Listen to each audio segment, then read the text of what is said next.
इलीन की ड्रोनी कहानी। इलीन को जब सच्चाई का इल्म हुआ तो इसने फैसला किया कि वो इंसानों को नुकसान नहीं पहुंचने देगा। लेकिन सवाल ये था, क्या वो इस खौफनाक मखलूक को रोक पाएगा? आखिर ज़मीन एक नई तबाही का शिकार हो जाएगी। इलीन ने फौरन अपने जहाज से एक छोटा सा आला निकाला। ये आला इस खलाई दरिंदे की मौजूदगी को महसूस कर सकता था। इसने आले को ऑन किया और उसकी स्क्रीन पर एक सुर्ख नुक्ता तेजी से हरकत करने लगा। इलीन ने गहरी सांस ली और इस नुक्ते की समत में चल पड़ा। गांव में एक बहादुर लड़की आज़ा ने महसूस किया कि ये सिर्फ आसिब नहीं था। वो रात को जंगल के करीब एक अजीब सी चमक देखती थी।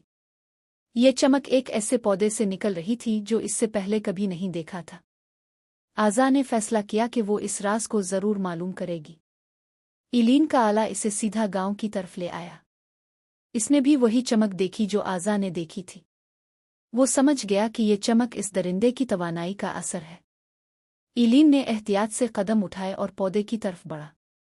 जब इलीन पौधे के करीब पहुंचा तो आज़ा भी वहां मौजूद थी।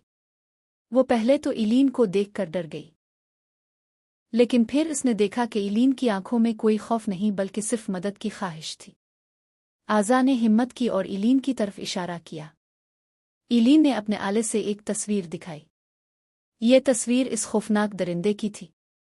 आज़ा ने फौरन समझ लिया कि ये वही मखलूक है जो गांव में तबाही मचा रही है।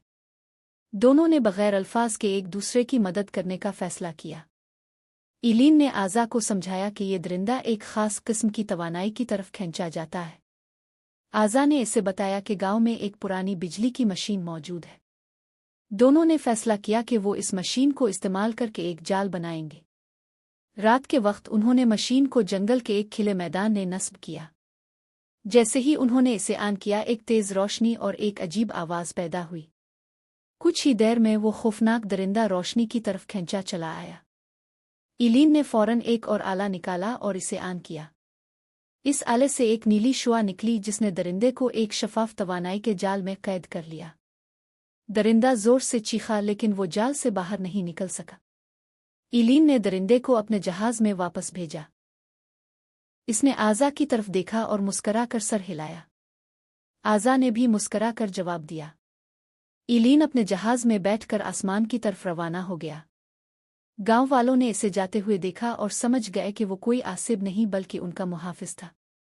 आपको ये इलीन की कहानी पसंद आया तो लाइक करें, शेयर करें और सब्सक्राइब करो। शुक्रिया।